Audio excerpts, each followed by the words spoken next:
Legendary Roger Federer's career came to a somewhat disappointing end when Frances Tiafoe denied him one final trophy. The Laver Cup is a Ryder Cup-style team competition. Tiafoe helped Team World to taste success in the tournament with a 1-6, 7-6, and 10-8 victory over Stefanos Tsitsipas. Tiafoe's win meant John McEnroe's team hit the 13-point mark on a thrilling and dramatic Sunday at the O2. But it was Tiafoe teaming up with Jack Sock to take on Federer and Nadal in an emotional doubles contest that brought the curtain down on the 20-time Grand Slam champ's sterling career. First up, an emotional end for Federer. Defeat still hurts, especially for a competitive player like Roger Federer. Yeah, of course I'm disappointed. I was on the team, almost lost my voice, and my hand hurts from clapping, the 41-year-old admitted. We wish the result would be different. I told Andy Murray in the locker room. I don't like losing. It's not fun. It just leaves not the best taste, you know? I think once you've been there and tasted success, it's just not the same. Federer was lifted on the shoulders by his fellow players after his final match. I hope tonight can still be somewhat of an enjoyable evening. Of course, this weekend has been all over the place for me. I enjoyed it, but unfortunately, we couldn't get the win. Now for a look at how the Laver Cup tournament went. Fore going into the third day of the competition, Federer still thought he had a chance of adding a final title to his glittering CV. At that point, Team Europe was leading 8-4. Felix Auger-Aliassime had other ideas though. He played alongside Sock to beat Andy Murray and Matteo Berrettini in the doubles, and then he provided a thriller in the second match. Auger-Aliassime scored a shock win over Novak Djokovic. The score was 6-3, 7-6, and that was enough to pull Team World back from the brink, and actually put them one win away from lifting the silverware. All was now in the hands of Tiafoe, and Tiafoe does it despite a shaky start. Tiafoe lost the first set in this crucial game against Tsitsipas in just 21 minutes.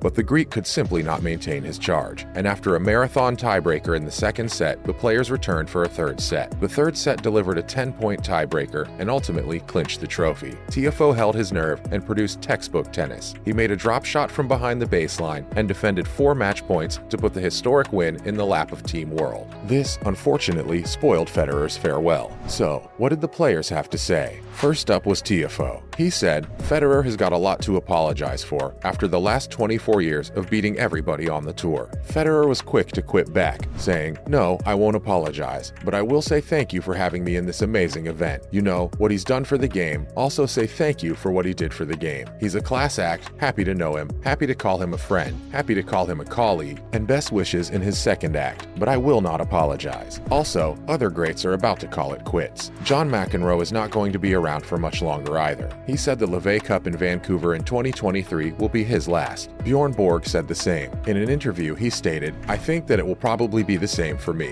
This is my 5th year, and if we can be one more year at 6, 3 times in Europe and 3 times in North America, that would be perfect. I'm very happy to do one more, yeah, like John too, to spend with these great players." Meanwhile, it's fitting Federer's career should end in London. It was, after all, in London that Federer hit stardom. In 2002, he strolled onto center court at Wimbledon. Remember the designer stubble and ponytail? And Federer ending the seeming unbeatable Pete Sampras reign with an upset in the 4th round. There was another synchronicity at the Laver Cup. Federer ended his astonishing career with a last doubles match alongside his friendly arch-rival Rafael Nadal. The full circle would have been to see Federer's final match at Wimbledon, where he had dominated for so long, but it was probably a better decision not to. It would have meant playing a best-of-5 tournament on the slick grass. There is no doubt his spirit is willing, but his post-operative knees may not have been cooperative. So, the end came indoors at O2 Arena in a team event he conceived with his agent, Tony Goldstock, back in 2017. And the interesting comments at the post-game news conference. Federer broke the top 20 in men's tennis as a teenager, and then also became the oldest number 1 in the history of men's tennis at the age of 36 back in 2018. When asked what he was proudest of in his career, Federer said longevity was the answer. He added, "I was famous for being quite erratic at the beginning of my career." He said, "And then to become one of the most consistent players ever is quite a shock to me as well." He also looked back and quipped that back then he felt like he would be able to compete for any title for at least 15 years. That has been quite a privilege, I think. Looking back, that has been a special meaning to me because I always looked to the Michael Schumachers, Tiger Woods, and all the other guys that stayed for so long at the top that I didn't understand how they did it. Next thing you know, you're part of that group, and it's been a great feeling. Federer's success came from a unique blend of talent and structure, perhaps something that comes by once in a generation. His natural gift for the game, his exceptional hand-eye coordination, and his processing speed speed allowed Federer to create some of the best shots we've seen in men's singles tennis. And then he had that astonishing ability to create time to finish those shots with extra flourish. Also, post-match tears flow at the Laver Cup. Roger Federer finished his career with cheers ringing in his ears and tears in his eyes. It was almost as if the results didn't matter. He faced his curtain call in front of a sellout crowd of 17,500 at the O2 Arena in London. We should remember that he returned after more than a year away from tennis, and it was fitting that he should play alongside Rafael Nadal, with whom he had shared one of tennis's most captivating rivalries. Just after midnight in London, Federer should have sealed the victory in the doubles clash. He served a match point in a tense tiebreak, but he was denied by Americans Jack Sock and Frances Tiafoe. In the end, Sock sent a blistering forehand winner across the net and sealed a 4-6, 7-6,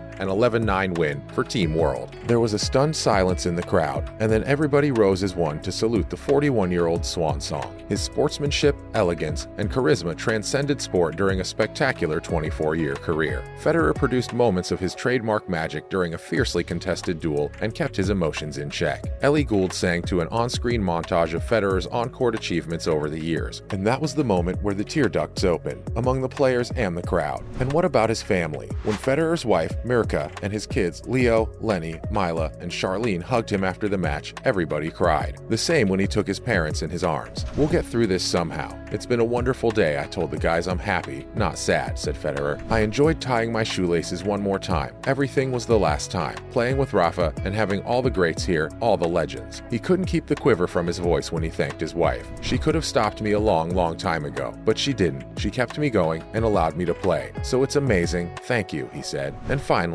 the nostalgia of Federer's farewell match. Laver, the Australian great who inspired Federer to create this competition, was in the crowd. When Federer and Nadal walked onto the court, they're nicknamed Fadal, the speakers blared out the classic London calling by the clash. And this continued all the way through the warm-up. In the opening game, Federer punched away a volley. This was his first shot in competitive tennis after last year's Wimbledon defeat by Hubert Hurkacz, a loss that put an end to Federer's dream of extending his center court titles to 9. While changeovers were happening, video screens kept showing iconic moments of Federer's career, including a tribute from Nadal and his mother. Federer and Nadal, they have a combined age of 77 and 42 Grand Slam titles between them, broke Tiafoe's serve in the first set, but then they began to fade and allowed the Americans back into the game. The crowd chants of "Let's go, Roger, let's go." Federer and Nadal seemed to be clawing their way to victory, but the tennis gods refused to intervene, and the match ended up spectacularly going to Tiafoe and Sock. "It still feels like a celebration for me, and that's exactly what I hoped for," said Federer, who scaled unprecedented heights and rewrote the record books. "It's been a perfect journey, and I would do it all over again." The Swiss maestro will be sorely missed by all who admire him as a tennis great and by those who see him for the gentleman he is.